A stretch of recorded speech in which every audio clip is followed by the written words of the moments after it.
what's up? This is Delony with the Dr. John Delony Show. The show for you, by you, about you. We talk about relationships and parenting and mental health. We talk about figuring out what to do next when you just don't know what to do. Getting help with how to be a better husband, how to be a better wife, how to be a better girlfriend, boyfriend, how to figure out what in the world is going on these days. And we got a special episode for you today. If there is one recurring comment over and over again on the book reviews, on YouTube, on Instagram, on all the internet stuffs, it's Delony talks about Texas too much. Oh my gosh, will he shut up about Texas? Okay, we get it, Delony. You're freaking from Texas. Get it. And then whenever I co-host the Dave Ramsey show with Dave, his little side hustle show that goes out to bajillions of millions of people, they're all running their mouth. Oh my gosh, Delony, Texas, we get it. You don't even live there. You live in Tennessee. Isn't Tennessee Texas' granddad? Hey, you listen here. Texas doesn't have a granddad. That's kind of ridiculous. Somebody actually told me that. But listen, I had enough of it. You guys will not stop talking to me about Texas. So here's what I did. I got it. I got a full-size Texas flag, and I went and got the ambassador, the living mascot of the state of Texas. Him and I share a moment or two in our lives, because everybody from Texas knows everybody, in case you didn't know that. But today on the show, we have the one and only Oscar Award winning, was on one of the greatest television shows in history. Just wrote a brand new best-selling book called Green Lights. We have the one and only Matthew McConaughey with Delony, and we're going to figure some stuff out. We're going to talk about parenting. We're going to talk about mental health. We're going to talk about what's going on in the country. We're going to talk about all of it. We're going to talk about football, because when two Texans get in a room, we've got to talk about football, for crying out loud. We're going to talk about all of it, and it's awesome, and it's hilarious. He's a great guy. If you're watching this on YouTube, you're going to struggle with who's better looking. I'm not going to lie. It's tough. Does he have perfect teeth? Yes. Does he super ripped? Yes. Is his hair way cooler than mine? Mine looks kind of like I'm growing Lord Vader's helmet, and his is long and beautiful. But beyond those things, beyond his basic facial features, his structure of his body, and his hair, I think I've got him beat on the who's better looking part. All of that and more on the Dr. John Delony Show, the one and only Matthew McConaughey. Here we go. Check it out. So I want to thank you for your time. On this show, we talk about mental health and relationships and living full and whole lives. And I'm trying to cut through the nonsense and some of the drivel in the mental health landscape. And your book was a blast. You really tap into some universal truths about living well and honestly and fully. And I want to dig into some of my favorite parts of the book, but I want to start here with an important green light, if you will, in my life, and you are a part of it. You and me, and I think there's, I don't know, give or take 80,000 or so other people, and I'm positive that you and I share this together, so tell me if I'm crazy. I'm a father, a husband, and all that, but this is one of my top fivers. I'm going to go back to November 1, 2008, and it was a cold, beautiful night in Lubbock, Texas, and Mac Brown's got his hands on his knees, and the exquisite Colt McCoy's already got his helmet off, ready to celebrate. And if I remember correctly, you were pacing the sidelines, rallying the troops up, and Graham Harrell had one more pass, and he rolled out, and Crabtree made that catch and tiptoed. And for many of us there in Lubbock, Texas, many of us Red Raiders, man, our lives were complete for a moment. And it's been a steady free fall since then, but that was the moment. Were you there? Am I crazy? Oh, yes, I was there. That was me. Let me tell you what happened on last place. So I'm sitting there. My wife, Camilla, and I are there. I'm holding our newborn Levi. Texas, we think we're going to stop you from scoring right here. Game's over. We win. And the state trooper, who I knew from the team who had traveled with us, the Longhorns, he comes up and he goes, "Hey, Mr. McConaughey," he goes, "you might want to walk over there to the tunnel, because if the crazy happens and they do score here, this crowd's storming the field and it might not be safe." And I was like, whoa, didn't think of that. Great idea. So I went hustling, yelling at the team, "Come on, here we go," hustling all the way to the tunnel. And just as I arrived at that opening of the tunnel, I heard the roar. No way. You missed the catch? Oh, I missed it live. My back was to it. I was running with Levi, and guess who I saw the first person as I came into the tunnel? Who's that? Sally Brown, Mac's wife. And she looked at me, and I saw tears fill her eyes, and she goes, and I went, they scored? Oh. Went, yes. And yeah. So, and it's a good thing I got off the field because, yes, all of Lubbock, Texas went on. brother, listen, I was standing in the box, and I saw grown men, 80-year-old men, 70-year-old, they were weeping. This was the moment, man. All the failed cotton harvest, all of it came down to this catch and this run, man. That was it. I'm kind of disappointed that you, for the sake of your child, you turn your back on your Longhorns, but it is what it is, right? That's fine. That's fine. Do you miss Mike Leach? With every ounce of my being, man. I understand. At some point, you and I have to write a letter and get Mac and Mike back in their rightful places, but that's a whole other story. Man. So, man, you put together this book was a blast to dig into, and from start to finish, and some of it rang so true to me just growing up in Texas and splitting time between the Houston area and West Texas. I want to start here. We live in a culture of extremes, right? We got denial or victimization, either or, no in-betweens. And one of the themes throughout this book is this conscious choice. It felt like a conscious choice to always be looking forward and backward at the same time, consciously choosing every day to not be a victim to whatever life throws at you. And I got to know, where does that strength, where does that perspective come from? Because it's so countercultural. And for folks who live in the space of other people's pain, it's truth. It's reality, right? Well, I think I realized pretty early on. Well, one, I would say this: resilience be one of my top three things that was ingrained in me by my parents. You were taught to get relative very quickly, meaning like you're griping and hemming and hawing about your ratty tennis shoes and how you need a new pair. And my mom would just snap at us and go, you're sitting there crying about no shoes. I'm going to introduce you to the boy with no feet. Whoa. So she would baseline, we get up in a bad mood. She'd sit there and go like, where do you get off being in a bad mood? There was no guarantee the sun was going to rise this morning. You just got another day. That wasn't guaranteed. So she would go to the absolute baseline of what you should be appreciative for. Right. So that was ingrained in me early on. Then I think I learned that, a lot of times if I say, hey, and I said, yes, I have been the victim, but I don't feel like I've been victimized, but I have never felt like a victim. What do I mean by that? That does not mean that I'm denying that I was victimized. But the alternative, if I deny that I'm a victim, if I say, no, you're not getting me on that. I'm not going to play the victim on that. That does not deny the crisis or deny the fact that I may have been victimized. And I think that's a fallacy that people think. The people can lean into, here's an example. When I talk about the metaphor of green lights, all right? And the art of catching the green light is actually at the yellow light. When do you pause and give yourself a red light and dwell in a situation that may be uncomfortable? Or do you put your pedal to the metal and blow through that yellow light and say, I ain't giving that crisis credit?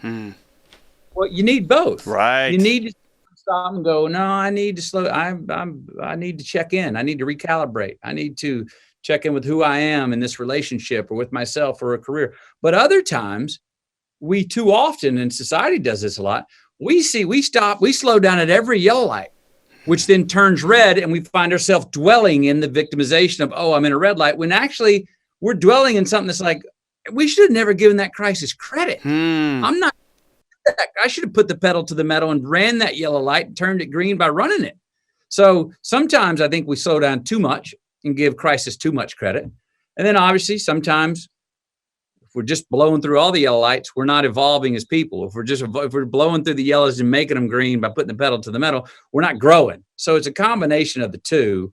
But I don't see the upside a lot of times in playing the victim. I don't know who really wins. I love the acknowledgement. It's both, right? It's both and. I absolutely love that.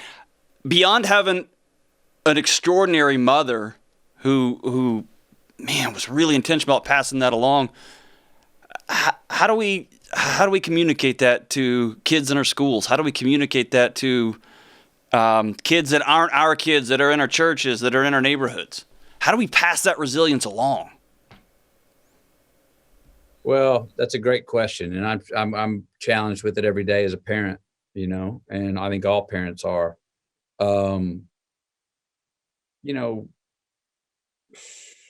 more, actually, I believe that generosity can breed gratitude. Gratitude can breed responsibility. Responsibility breeds freedom. But it takes those first two, the generosity and the gratitude of giving and being thankful for, to create more things to be thankful for, give us more things that we respect in our life, that we say, no, I've given that value, man. And when I give something value, have the gratitude for it, I'm taking more responsibility for caring for that and giving a damn about it. Yes.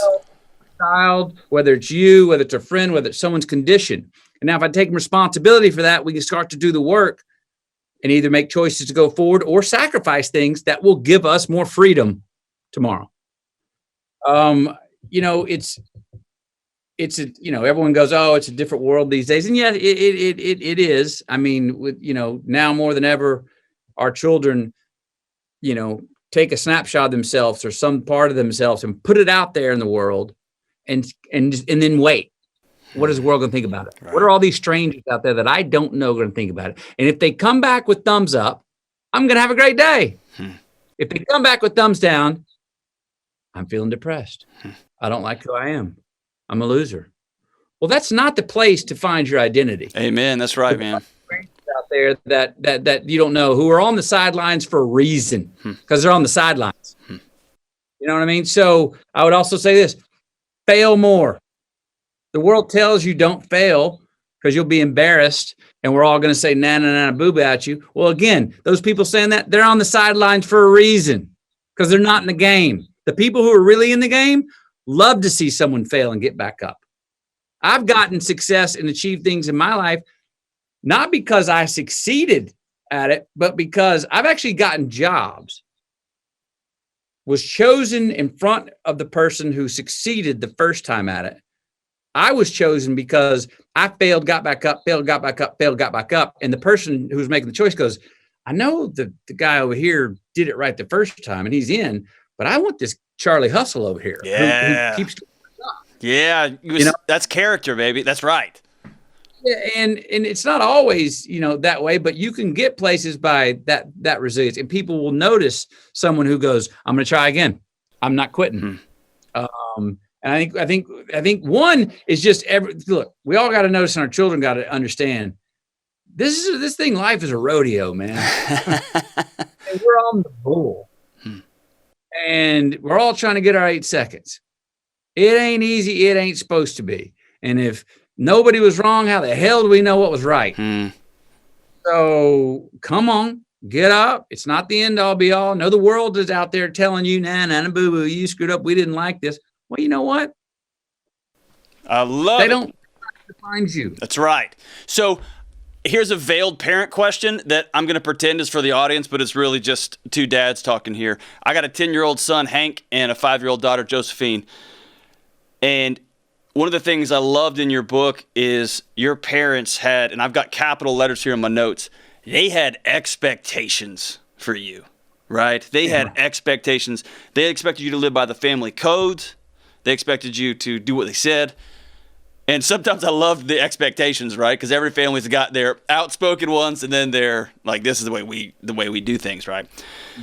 But we live in a culture run by children, where parents are trying to catch up with their kids and make sure everybody's smiling and happy.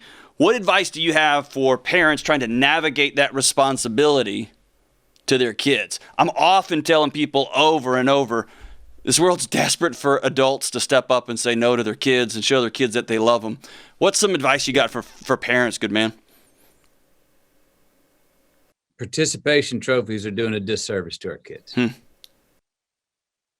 Come on. It's a lie, right? No. It's so irresponsible to them, because the real world don't give participation trophies. So as soon as they're out of the house and they're out there thinking, oh, all they got to do is show up to get it, to get the trophy in life goes, it. And you may even get bloody, and you learn that, whoa, it's harsh at us. I'm saying it's a rodeo. I'm not trying to scare. I don't think we need to scare our children into, you better do this, and if you don't win, you're not worth. No, that's not the point. Look, if we're not, we want to be friends with our kids, sure. But man, I know the parents I know that are that's their first priority. I want to be my kid's best friend at the sacrifice of being the father or the mother. Most of those kids are turds, man. That's exactly right. I tell folks a lot, man, get your own friends, dude. Be their mom and dad. You don't need. They need it. And let's give ourselves, adults, you said, let's give ourselves more credit. If we don't know better in certain situations, what the hell is evolution for? That's exactly right. We're going through that and understand they're going to go through it a different way. But it's that old thing about, look, I look at it like a tree limb. Kids aren't afraid of heights until they fall. Right. So when you're in the backyard and they're climbing that tree and they're out on that limb that you're like, oh, that's pretty damn high, man. If they fall from there, measure it. Like, well, they fall from there, they're not going to break their arm, but they're going to get bruised and scratched, and we're going to see some tears. Maybe that's a good limb to let them keep walking. When they get way up there, where you're like, oh boy, they don't come back for this one, right? That's maybe when we need to step in and go, hey, come on over. Hey, come here, check this out. Come on down a minute. Right. You know what I mean? And down, but we don't want to pull them off the lower limbs so quickly. Pull them off the lower limbs too quickly before they can go. I mean, I went to school. I passed all the tests, made my A's. But what do I remember? What I experienced. What I tried out and failed at. What I tried out and was embarrassed of. What I tried out and succeeded at. I remember, what happened, the consequence of the situation that I got to experience, not more so than I did the one I learned from the book. And if I think it's important for all of us to we want our kids to be able to go out and negotiate life. Right. And we want them to go out on their own and leave the nest one day and say, thank you, Mom, Dad, for preparing me for this world and helping me be who I am, so I can now go navigate on my own. That's what our parents want to do. We want to see our kids go and leave the flock. We want to see them go their own way. This is a theory I have on that I believe I know it's true for me, and I think it's true for a lot of parents and even us as a nation. We raise our kids in a structure. All right. Follow these rules, stay within these guidelines. All right. And if we do that, if the kids do that, they're going to usually have a good chance of succeeding. But what do we really want as parents? What do we really want as a nation with governments and regulations? Hey, stay in line. You got to follow the rules. Yes, do that. But what we really want is when our kid or an entrepreneur comes to us and goes, thank you, but I'm going my own way and I'm not asking permission. That's when a mom and dad really go, yes, you broke out and you weren't bluffing. And if you do challenge Steve Jobs, I'm going to do it this way, but no, you can't do that. Yes, Sam. He goes, all of a sudden he does it, pulls it off. The world goes, wow. Congrats. When I called my dad and told him I didn't want to go to law school, I wanted to go to film school, in that phone call, he could hear in my voice that I really wasn't asking him permission. If I would have wobbled, well, I think I maybe want to, he just said, boy, nice pipe dream. You're going to law school like you planned. But he heard my voice. Even though I was asking him a question, technically, I wasn't asking permission. That's right. You're asking for a blessing. That's a different thing, right? And then hearing that, he was like, don't half-ass it. And I heard his pride and going, he felt like, I did a good job as a dad that I raised my son in a structure long enough. You learn to block and tackle before you go play wideout, son. Right. You know what I mean? He raised the structure early, you learn the fundamentals. And then if you want to let it fly and go off on your own way, go. But don't come a bluffing when you go. That's So right. the world will read bluffing too. Yeah, you can feel it, right? That's what your agent told you, right? Or your buddy there in Hollywood out the gate. People can smell desperation, right? If you come out here needy, you are done Huh. for. Get out of here. Go forget about Hollywood for a minute. Forget about getting an agent, and I'll let you know when you're ready. When I came back and wasn't like, I got to have an agent, I got to. That's when he said, you're ready. And he was right. Man. So one of the things I did in Lubbock, I actually worked at the law school there at Texas Tech, and one of the things I did at night was I did crisis work with the police department. I'd go do death notifications and be with victims and sit with folks in their darkest hour. We are obsessed as a culture with talking and with the right answers and just running and running and running our mouths. And one of the things I learned, and dude, I was the worst. Always had an answer, always had a witty, smart comeback, always had the right thing to say, I thought, right? And then you sit with somebody and their child is passed away in that room right there, or their husband or wife is no longer with us. One of the most poignant parts of your book, Matthew, was I learned staring people in the face, there's nothing you can say. The only thing I can give someone in that moment is my presence, is this notion that you're not alone. You tell a beautiful story about suddenly people start recognizing you and this idea of Hollywood, it happened, right? It happened. The bomb goes off and it's as beautiful and it's a blessing as we can imagine, and it's got a dark side to it. And you took off over to a place I've been to off in Chama, New Mexico, and you met Brother Christian, and this idea of being known and being heard basically through silence. Tell me about that experience. So I'd just gotten famous. All of a sudden, the world was a mirror. Over one weekend, it was when The Time to Kill came out. Over one weekend, my life changed. All of a sudden, I wasn't meeting strangers anymore. Everyone had a biography on me. Oh, I'm sorry, Matthew, about Miss Hud. And I'm in my mind going, number one, how'd you know I was Matthew? Number two, how'd you know I had a dog? Number three, how'd you know her name was Miss Hud? Number four, how'd you know she had cancer? Whoa, that's a lot, man. Yeah. Like you're just trespassing on my life. And so I was getting a lot of adulation as well. I was getting invited to do almost any script I wanted, where it's just 2 days before Time to Kill came out, I would have done any of those scripts for nothing. Right. And now they're just all of them. Right. And I'm like, I need to have some discernment right now to like choose what I want to do. When 2 days ago, I would have done any of these. And now you're telling me I can do all of them. I got to get out and go hear myself think, see what's going on. I mean, my feet are off the ground a little bit. So I went away out there to the, on that Chum River at that monastery. And I just need someone to talk to, shake some monkeys off my back. The world wasn't making sense. And I met this man, Brother Christian, and we went for a walk, about 4-hour walk. And he listened, hands behind back. We walked through that desert for 4 hours, and I talked the entire time. Guilty thoughts, guilty actions, what is right, what's making sense, this, that, and the other. I'm confused, blah, blah, blah, blah, blah, blah. We finally come back around to the chapel 4 hours later.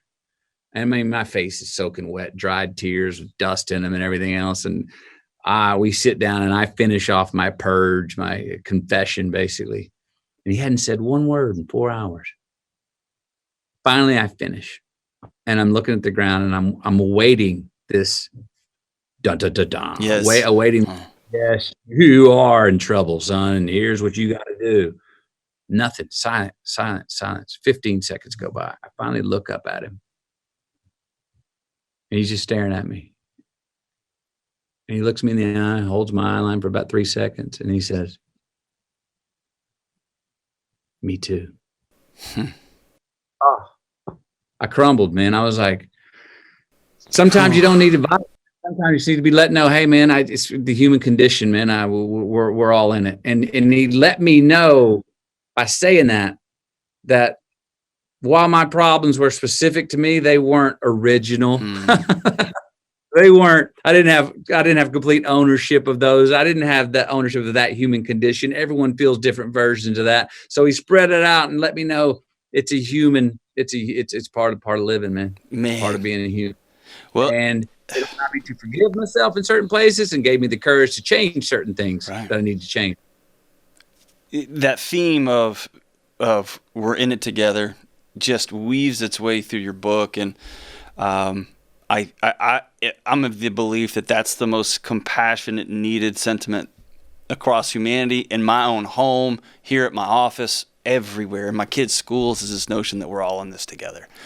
And whether it's your old man saying, "Don't go halfway. If you're gonna go," right?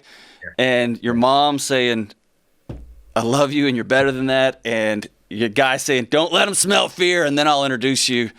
And then that monk in a monastery looking you in the eye and saying, "Hey, man, me too." And you have now given your readership a gift by saying, "Hey, I know every single one of you is stuck, going too fast, going too slow, wherever you may be. Me too." And I want to tell you, man, I'm grateful for you. Appreciate your time. One of the things that we do to wrap up this show every week is, man, I'm a big music fan. I come from a great music town there in Texas, there in Houston, and you come from the cornerstone of the music city. So, man, give me just a snippet of your favorite song lyric of all time by your favorite artist. Who would that be? And when I say favorite, by the way, I mean that in the Texas way, which means about the top 100, 200. They're all but pretty much my favorite, right? My favorite barbecue place, my favorite Mexican food place. Like, what's your favorite? Give me a song that has just rattled around in your head for your whole life.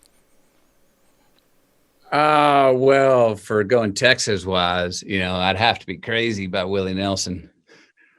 On ants, so crawled across the ground. Have to be there. Nobody is. I love that song. But then you know what?